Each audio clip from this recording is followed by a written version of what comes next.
नमस्कार दोस्तों, स्वागत है आपका हमारे चैनल पर। आज हम लेकर आए हैं एक ऐसी दिव्य और भावुक कथा जो आपके मन को छू लेगी और प्रेम के असली अर्थ को समझा देगी।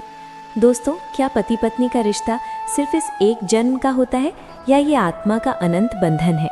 भगवान श्री कृष्ण ने स्वयं राधा रानी से ये गहरा रहस्य खोला है। इस कथा में आपको मिलेगा सच्चे प्रेम की ताकत, विश्वास की जीत और कर्मों का फल। तो इस पूरी कहानी को अंत तक जरूर सुनिएगा।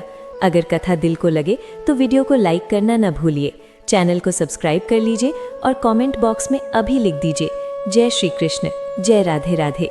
चलिए शुरू करते हैं इस अलौकिक यात्रा को। दोस्तों, बहुत समय पहले द्वापर युग में भगवान श्री कृष्ण वृंदावन की लीलाओं में रमे हुए थे। राधा रानी उनके पास विराजमान थी। तभी राधा के मन में एक बहुत गहरा सवाल उठा। उन्होंने नम्र स्वर में कहा, हे माधव, मेरे हृदय में एक जिज्ञासा है, क्या आप कृपा करके मेरे मन की शांति करेंगे? श्री कृष्ण ने प्रेम भरी मुस्कान के साथ कहा, राधे बोलो, क्या पूछना है तुम्हें? राधा रानी ने कहा, प्रभु, पति और पत्नी का ये पवित्र बंधन कितने जन्मों तक टिकता है? क्या ये सिर्फ एक जन्म का साथ है या 7 जन्मों 7 युगों तक आत्मा से जुड़ा रहता है? तब भगवान कृष्ण ने कहा, राधे, ये सवाल बहुत सुंदर है। इसका उत्तर एक प्राचीन कथा में छिपा है। ध्यान से सुनो, मैं तुम्हें सब कुछ बताता हूँ। राधा रानी ने कहा, प्रभु सुनाइए, मैं हर शब्द को हृदय में बसाऊंगी। दोस्तों, कथा शुरू करने से पहले एक बार फिर कमेंट में लिख दीजिए जय श्री कृष्ण, जय राधा रानी। अब सुनिए, भगवान कृष्ण राधा को कथा सुनाते हैं। राधे, बहुत पुराने समय में दक्षिण भारत में एक राज्य था जिसका नाम था चंद्रनगर। वहाँ एक अत्यंत सुंदर, गुणवान और धर्मपरायण राजकुमारी थी। नाम था अनन्या।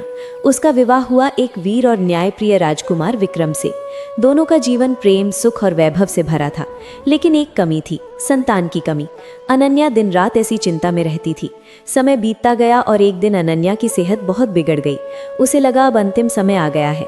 उसने विक्रम को पास बुलाया और आंसू भरी आंखों से कहा, प्रियतम, मैंने जीवन भर तुम्हारी सेवा की, तुम्हारा हर सुख अपनी खुशी समझा, लेकिन संतान का सुख नहीं दे पाई। मेरे जाने के बाद उदास मत होना। अगले जन्म में मैं फिर तुम्हारी पत्नी बनकर आऊंगी और तुम्हारी ये अधूरी इच्छा जरूर पूरी करूंगी। इतना कहते ही अनन्या ने शरीर त्याग दिया। कुछ समय बाद विक्रम भी इस संसार से विदा हो गया। फिर दोनों ने नए जन्म लिए। विक्रम ने जन्म लिया एक महान राजा सूर्यवंश के घर, जहाँ 100 रानियां थी और वो उनका इकलौता पुत्र था। उधर अनन्या ने जन्म लिया एक अन्य राजा चंद्रवंश के घर, जहाँ भी 100 रानियां थी और वो उनकी इकलौती पुत्री थी। राजा सूर्यवंश के पास एक बहुत बुद्धिमान और वफादार कोकिला थी, जो हर महत्वपूर्ण फैसले में सलाह देती थी। राजा ने कोकिला को बुलाया और कहा, मेरे पुत्र के लिए ऐसी दुल्हन ढूंढो जो हर गुण में अनुपम हो।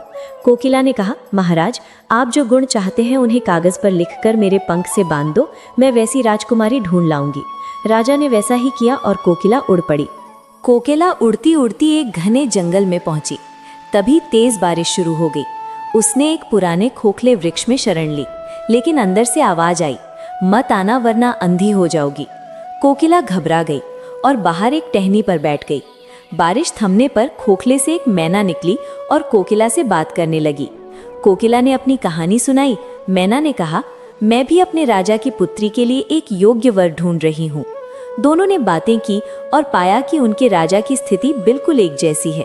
100 रानियां, एक इकलौता संतान। दोनों ने एक दूसरे को अपने अपने राजकुमार राजकुमारी के गुण बताए और दोनों खुश हो गए। फिर कोकिला और मैना मिलकर चंद्रवंश के महल पहुंची, लेकिन एक सिपाही ने उन्हें देख लिया और राजा से जाकर बोला, महाराज, मैना ने विश्वासघात किया, वो कोकिला के साथ घूम रही है। राजा क्रोधित होकर दोनों को मारने का हुक्म देता है। मैना ने कोकिला से कहा, भागो वरना मर जाएंगे। दोनों उड़कर बहुत दूर चली गईं। कुछ दिन बाद जब सब शांत हुआ तो वे लौटी और राजा के सामने अपनी सफाई दी। हम दोनों उन 2 राजाओं के सेवक हैं जिनके यहाँ 100 रानियां हैं और एक एक संतान है। दोनों बच्चे एक दूसरे के लिए बने हैं। राजा ने कागज देखा, सब सटीक मिला। वो बहुत प्रसन्न हुआ। राजा ने विक्रम की तस्वीर रानियों को दिखाई। सब ने पसंद किया।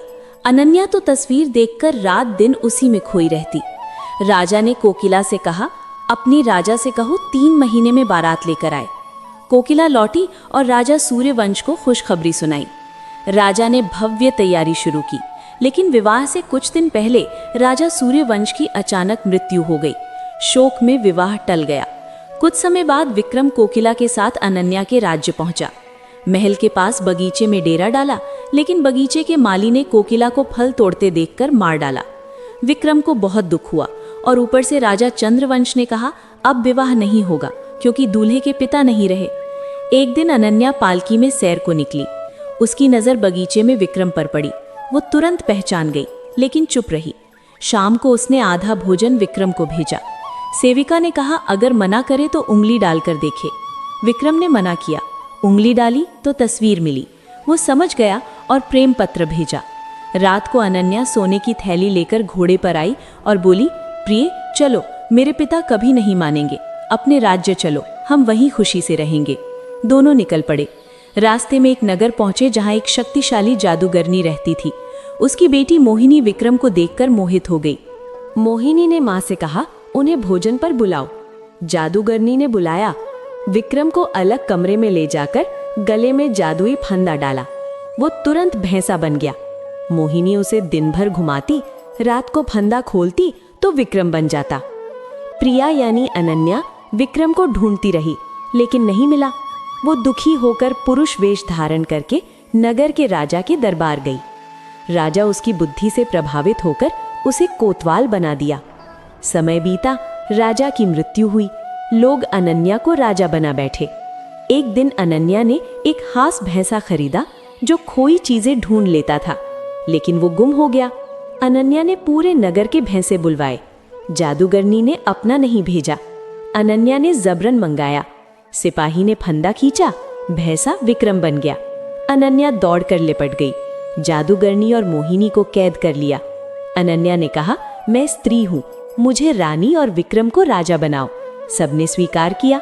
मोहिनी को जेल, क्योंकि पिछले जन्म में उसने निर्दोष पति पर झूठा दोष लगाया था।